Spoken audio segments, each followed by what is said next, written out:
오늘 본문 말씀의 모세를 보십시오. 그가 하나님과 대면하여 face to face, 면대면 대면하여 보면서 하나님의 음성을 듣기도 하고, 또 모세도 하나님께 말하기도 합니다. 하나님 도대체 어느 길로 인도하실 겁니까? 그러니까 하나님 길을 보여주십시오. 하나님이 이렇게 말씀하십니다. 내가 친히 먼저 가마, 내가 먼저 올라가마, 내가 함께하마. 모세가 뭐래요? 하나님 정말 함께해 주지 않으시면 우리는 못 갑니다. 나는 안 갑니다. 하나님이 내 가마, 친히 함께 가고 너 홀로 내버려 두지 않으마, 걱정하지 마라. 막 이런 대화들. 막 모세가 그러잖아요. 안 가겠다고 버팅기고, 하나님 안 가시면 나도 안 한다 하고, 그러나 하나님 이런 건 해달라 하고, 그런 하나님께 요구하고 하나님이 응답하시고, 요구하고 응답하고, 요구하고 응답하고.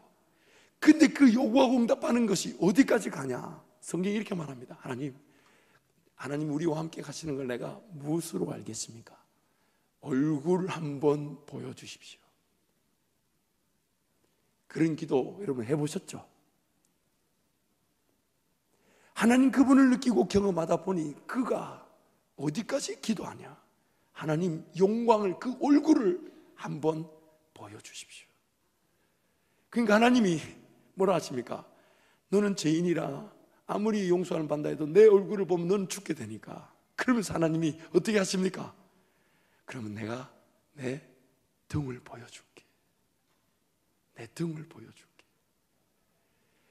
지금 모세가 누리는 걸 한번 보세요, 여러분. 삶에 뭐 문제가 해결되고, 뭐 내가 하는 길에 일이 잘 되고, 소극적인 그 수준을 벗어나서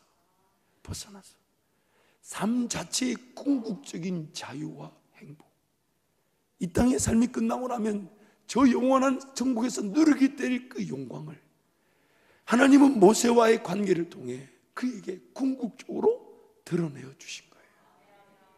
그래서 하나님은 오늘 우리의 삶이 그 하나님과의 궁극적인 관계, 내가 하나님의 그 임재를 마음껏 누리고 하나님을 기뻐하는데, 하나님은 내가 기뻐하고 내가 즐거워한다는 이유로 내 앞길에 나보다 먼저 가셔서 일을 행하여 주시고 기적을 나타내 주시고 역사를 드러내실 때에 내가 더 기뻐하게 되고, 내가 더 주님 사랑하게 되고, 내가 더 주님 의지하려고 하면서 이제는 그 수준을 넘어서서 주님 이런 거 어떨까요? 이거 어떻습니까? 주님 이거요, 이거요. 그 모든 것들이 주님을 더 깊이 경험하는 주님과의 관계, 이것이 바로 하나님이 예정하신 우리 삶의 최고의 목적입니다. 최고의 목적이에요. 신랑과 신부처럼 격이 없죠. 못할 말이 없고 안 할 말이 없고 가릴 말이 없어요. 육신의 아내 같으면 좀 가려주셨으면 좋겠는데, 근데 우리는 그 하나님과 우리의 관계에 가릴 것이 없어요. 제한이 없어요. 더군다나 이거는 구약인데 모세도 이만큼 은혜를 누렸는데 오늘 우리에게는 더 큰 은혜를 주셨잖아요. 지금 내 안에 성령 하나님이 살아계셔서 그 인생길 어디든 언제든 역사하고 싶어 하시는, 그래서 나의 전 인격적 구도가 내 마음과 정성과 뜻이 심지어 목숨을 다해서 하나님을 더 사랑하고 싶습니다. 하나님을 더 의지하고 싶습니다. 하나님을 더 신뢰하고 싶습니다. 하나님을 더 믿고 싶습니다. 그렇게 하나님께 내어드렸더니 하나님은 그 내 사랑, 내 고백을 귀하게 받으실 뿐만 아니라 그 사랑 고백이 더 짙어지고 강렬해질 수 있도록 그 길을 인도해 가시더라는 거예요. 그래서 나중에는 그 길이 인도되어지든 안 되어지든, 사업이 되든 안 되든, 직업이 되든 안 되든, 우리의 고백이 뭡니까?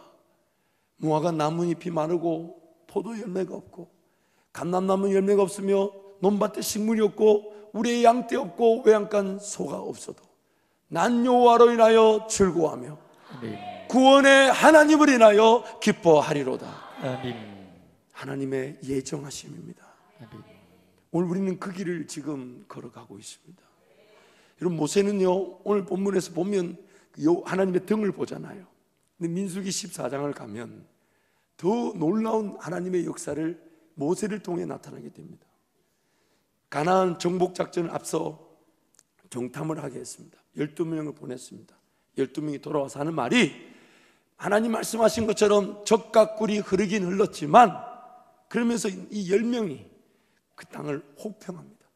우리 힘으로는 차지하지 못한다. 우리 힘으로는 감당하지 못한다. 우리는 안 된다. 저들 비하면 우리는 메뚜기다. 여호수아와 갈렙 두 사람이 말합니다. 아니다. 그래도 하나님이 우리와 함께 하시면, 하나님이 우리와 함께 하시면 하나님이 반드시 차지하게 하실 것이다. 그렇게 설득을 하지만 10명의 정탐꾼의 모든 백성이 넘어갑니다. 그러면서 우리가 차라리 애굽에 있었으면 더 좋았을 것이다. 차라리 애굽에 있었으면 종살이 하는 게 더 나았을 것이다. 그러면서 모세와 아론과 여호수아와 갈렙을 돌로 쳐 죽이려고 합니다. 돌을 들어 쳐 죽이려고 할 때 하나님이 그때 나타나셨어요. 모세에게 얘기합니다. 비켜라. 내가 저들을 전염병으로 다 죽여버린다. 비켜라. 그리고 너로 인해 내가 민족을 세울 테니 너는 비켜라. 너는 나와 섞어라. 그런데 모세가 그걸 그냥 안고 가지 않습니다. 그냥 받아들이지 않습니다. 하나님 앞에 무릎을 꿇고, 하나님 용서해 주십시오. 하나님 불쌍히 여겨 주십시오. 그러면서 모세가 간청하는데 그 내용이 뭐냐? 하나님 한번, 이건 제가 이제 의역을 한번 해볼게요. 하나님 한번 생각해 보십시오. 애굽에서 우리를 건지실 때의 그 능력들, 광야를 지나며 하늘의 만나와 메추라기와 반석의 물, 그래서 우리가 애굽에서부터 나올 때마다 그 모든 주변 나라와 민족들이 하나님의 능력을 보았습니다. 하나님의 살아계심을 보았는데, 그렇게 하나님이 그 백성을 애굽에서 끄집어내서 지금 여기까지 데려와 놓고는 이들을 죽이신다면 저 그 능력을 본 그 나라와 민족이 뭐라 하겠습니까?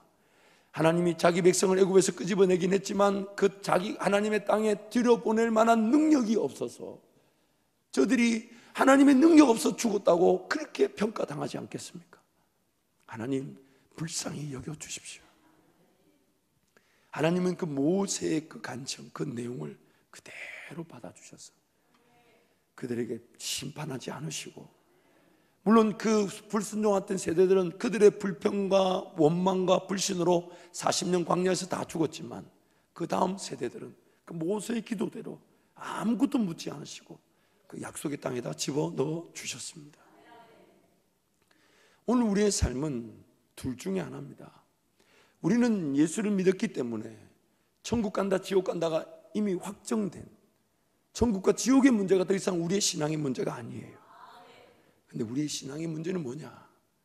죄로 말미암아 이 타락한 본성을 성령 하나님께 내어드리고 맡겨드림으로 성령 하나님의 능력으로 그 죄의 권세를 이겨내고 주님과 함께 동행하면서 이기지 못할 죄가 없음을, 승리하지 못할 죄의 권세가 없음을 보여주시고 궁극적으로 하나님이 나를 통해 최고의 길로 나를 인도해 가시기에 그 최고의 길에서 최고의 영광을 맛보며 하나님께 영광을 올려드리는 삶. 그래서 오늘 우리의 삶은 지금 이 길을 걸어가는데, 만약 이 길을 놓치게 되면 세상살이 자체에 집중하게 되면서 세상살이의 어려움을 겪어야만이 하나님께로 돌아오게 되는 것. 그러다 보니 성령 하나님을 따라 심고 성령 하나님 따라 거두고 거둔 그 열매가 다시 심겨지며 다시 더 큰 열매를 맛보게 되고 더 큰 열매가 심겨지는, 성령 하나님과 함께 심고 성령 하나님께 거두는 그 시기와 그 기회를 놓쳐버리고 인생의 마지막이 되어서야 영향력과 가치가 없어서 체력이 떨어지고 기력이 쇠하고 눈이 흐리고 이제는 젊은 시절과 같은 도전할 수 없는, 용기를 내어 걸어갈 수 없는 시기에서야 한탄하고 후회한다고 잠언 7장에서 말씀하고 있습니다.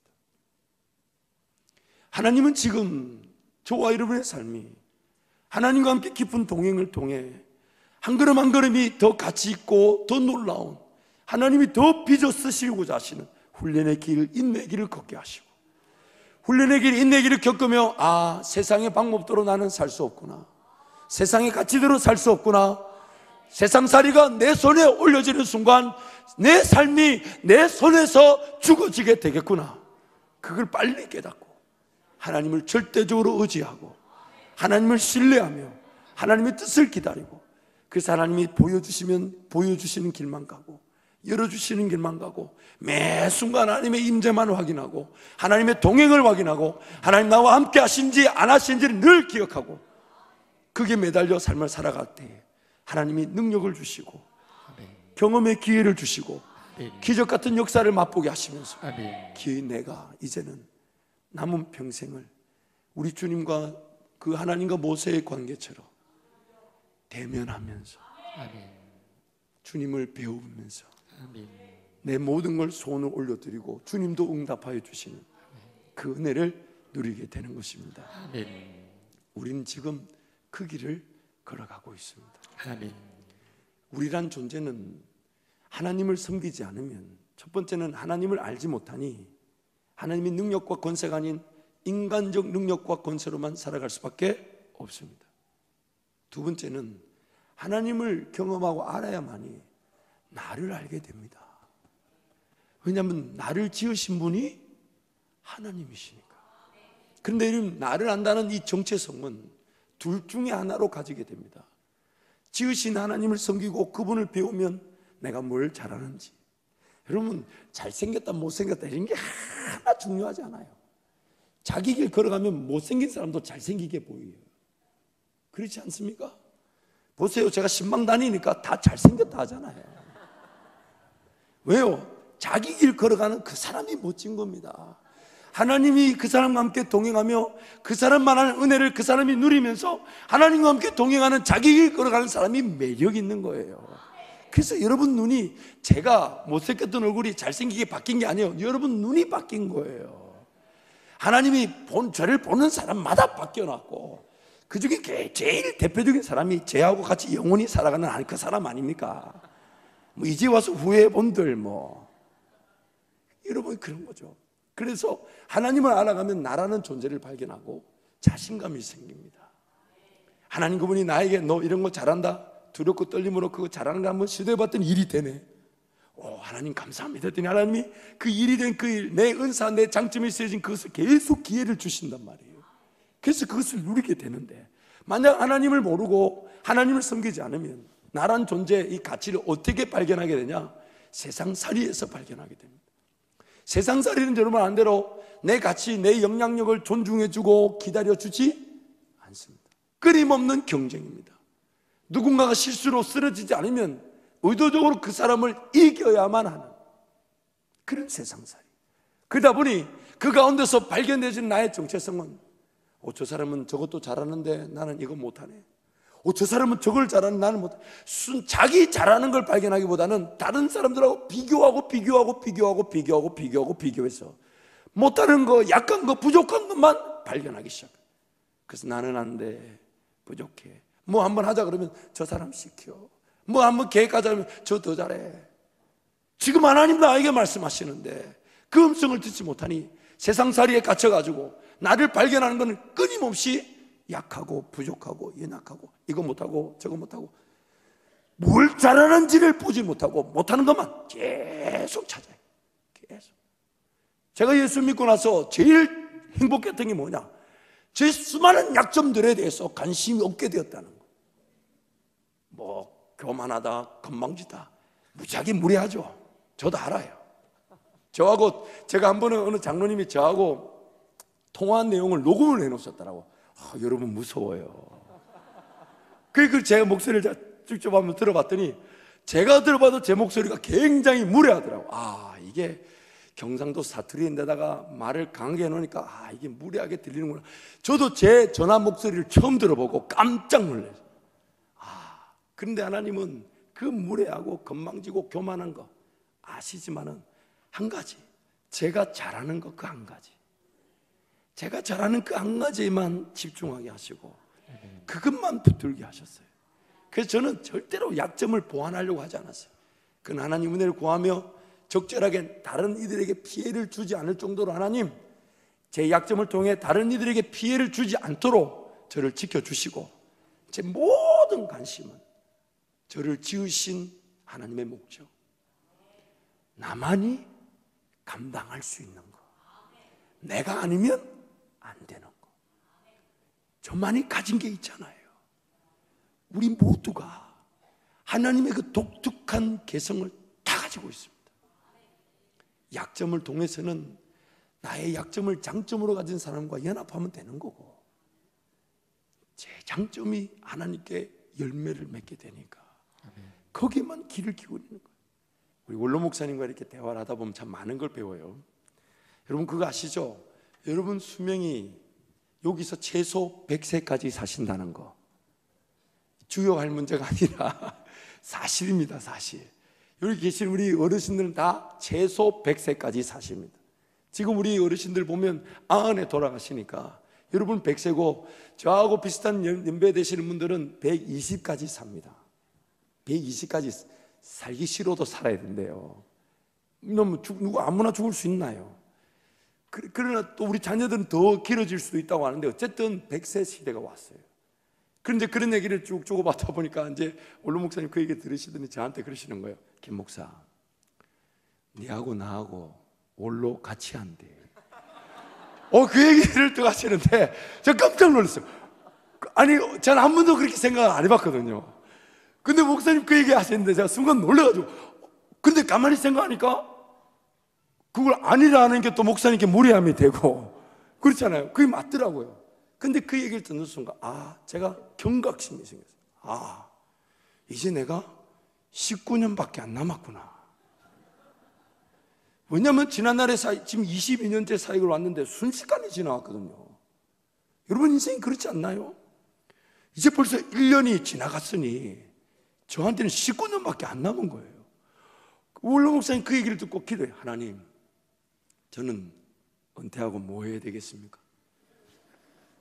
여러분 웃으실 일이 아니에요. 지금 저 물었어요. 하나님, 이 시간이 정말 유수처럼 흘러가는데 제가 하나님 은혜로 우리 한밭제일교회를 하나님의 능력으로 잘 감당하고 큰 부흥을 보면서 귀한 교회에서 사랑받고 저도 이 자리에 있어야 된다면 이제 19년밖에 안 남았으니 하나님, 저는 뭐 하면 좋겠습니까? 이 기도하다 보니까 몇 가지씩 이렇게 이거는 같이 기도해야 됐다. 첫 번째, 이용환 원로 목사님보다 더 큰 은혜는 최소한이 되어야 합니다. 하나님, 이용환 원로 목사님 누리는 그 큰 은혜는 저에게는 최소한이 되어야 됩니다. 여러분 마음에 들어요, 안 들어요? 괜찮죠? 이게 기도하러 안 오면 여러분 안 가르쳐 주십니다. 하나님이 기도하다 보니까 입에 툭 튀어나오는 거죠. 그러면서 하나님, 저는 뭐 할까요? 하다가 어느 날 저도 모르게 한 1년 6개월 정도 기도했는데 한 올 초였던 것 같아요. 올 초쯤에 저도 모르게 기도하면 푹 튀어나왔는데 너무 좋은 거예요. 구체적이진 않지만 큰 이 바운더리 안에서 그것이 이루어지면 너무 좋게, 제가 그때 이 모세와 하나님과의 관계를 묵상하면서 깨달은 거예요. 기도하는데 저도 모르게 그 말이 툭 튀어나온 거예요. 그러니까 여러분, 기도의 자리가 굉장히 소중합니다. 기도하러 달려나오면 아는 것만 기도하는 게 아니에요. 그 자리에서 주님이 알려주신다. 툭 튀어나오는데 얼마나 행복한지 한번 들어보실래요? 꼭 이렇게 하면서 가르쳐줘야 재미가 있어요. 한번 들어보실래요? 저거 하나님, 이영환 원로 목사님 누리는 건 최소한이 돼야 되고, 그 다음에는 저는 뭘 하면 좋을까요? 막 기도하는데 저도 모르게 툭 튀어나왔는데 이런 거 하나님, 그때에 대해서는 제가 하고 싶은 거 하게 해주세요. 물론 하나님이 또 빚어가시겠지만 여러분 생각해 보세요. 그때 가보면 지금도 은혜인데 또 19년을 더 주님과 동행하면 더 많은 능력과 권세와 기적을 보게 될 건데, 그때 되면, 그때 돼도 교회를 섬기고 성도를 살려내고 하나님의 나라를 위해 살아가게 될 것이니까, 그때 돼서는 하나님, 그 기준에 흠뻑 젖어서 제가 하고 싶다는 거, 이유 여하를 막론하고 심지어 묻지 마십시오. 그냥 하고 싶습니다 하면 해 주십시오. 해 주십시오. 저는 이미 응답되었다고 확신합니다.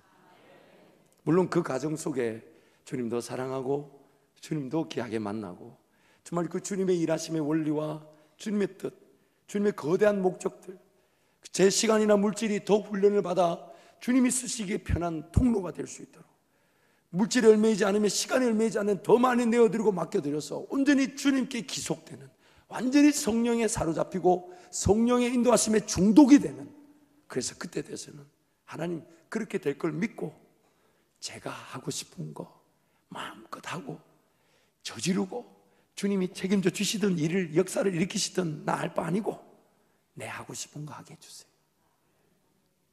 그때부터 기도가 얼마나 뜨겁고 감사한지. 물론 하나님이 저를 또 더 놀라운 기도의 제목으로 바꿔주시고 인도하시겠지만, 제 기도의 그 본심이 뭐겠습니까? 주님과 무엇이든 나누고, 무엇이든 듣고, 무엇이든 기도하고, 무엇이든 응답하시는 그 은혜를 저뿐만 아니라 이 자리에 우리 모든 성도가 누리기를 축복합니다. 아멘. 말씀을 정리할게요. 여러분 인생살이 그냥 안고 가지 마십시오. 그냥 내버려 두지 마십시오. 물질적으로 더 헌신할 기회가 있다면 하나님 제 직장이나 사업, 일터의 상황을 바꾸어 주셔서라도 이직을 하게 하시든지, 다른 직장을 안 해봤던 일을 하게 하시든지, 아니면 전혀 몰랐던 사업의 길을 걸어가게 하시든지, 하나님은 모든 가능성을 아시니까 제가 예배를 더 잘 드릴 수 있는 자리로 인도해 주십시오. 아멘. 제가 물질을 더 잘 구별해서 물질을 가지고 덜덜덜 떨지 않고 주님 더 사랑하고 주님 더 의지할 수 있는 자리에 제 삶이, 제 직장이, 제 사업이 바뀌어지게 해 주십시오. 아멘. 하나님, 지난날에 제가 어떤 실수와 어떤 잘못과 어떤 죄로 지금 이런 자리에 있어야 되는지 제가 모르나 예수 그리스도 이름 의지하여 지금 이 순간부터도 모든 저주와 모든 죄는 묻지도 않는다 하셨으니 성령 하나님과 함께 걸어가게 해 주옵소서. 성령 하나님과 함께 인내하며 훈련받게 하셔서 하나님의 뜻이 귀한 줄 알게 하시고, 하나님의 놀라운 뜻을 기다리며 그 복종, 그 순종의 자리의 열매를 보면서 드디어 저도 모세가 누렸던 대면하며 주님을 만나고 주님을 마음껏 외쳐 부르고 주님도 나에게 무엇이든 응답하실 수 있는 그런 은혜를 맛보게 해 주옵소서. 그래서 그런 마음으로 새벽을 작정하고, 또한 새벽 예배 나올 때 우리의 간절함을 더 깊게, 인생의 주인님이 하나님을 고백하며 새벽 특별 헌금으로 그렇게 헌신하고 철야를 깨우고 금식하는 이유가 바로 거기에 있는 것이에요. 하나님 은혜가 없이는 살아갈 수 없기 때문입니다. 하나님 도우시지 않으면 우리의 삶이 되지 않기 때문입니다. 그러나 하나님은 인생의 문제를 푸는 그 수준에 우리가 머물기를 원치 않으십니다. 더 놀라운 깊은 그 교제의 자리, 면대면, 대면하여 보고 무엇이든 말하고. 여러분 오늘 본문 말씀에서 제가 제일 묵상하는, 제일 정말 부러운 게 뭐냐면, 모세도 부럽지만은 젊은 수종자 여호수아가 모세를 따라가서 해막 들어가지도 못한 해막 바깥에서 기다리는데, 모세는 하나님과 대면하여 음성을 듣고 하나님께 응답을 받고 그런 깊은 대화를 나누고 해막을 떠나도, 오늘 본문이 뭐랍니까? 젊은 수종자 여호수아는 해막을 떠나지 아니야. 그가 가나안 정복의 리더로 세워질 수 있는 근거가 됩니다. 모세가 하나님과 대면하는 그 모습, 그 소리를 들으면서 사모함이 생긴 거예요. 하나님, 나도 저런 만남을 주옵소서. 나도 그 해막을 떠나지 않는 것, 주의 전을 떠나지 않는 것, 그런 은혜가 우리 모든 성도들의 새벽을 깨우고 밤새 기도하며 금식하는 기도가 될 줄 믿습니다.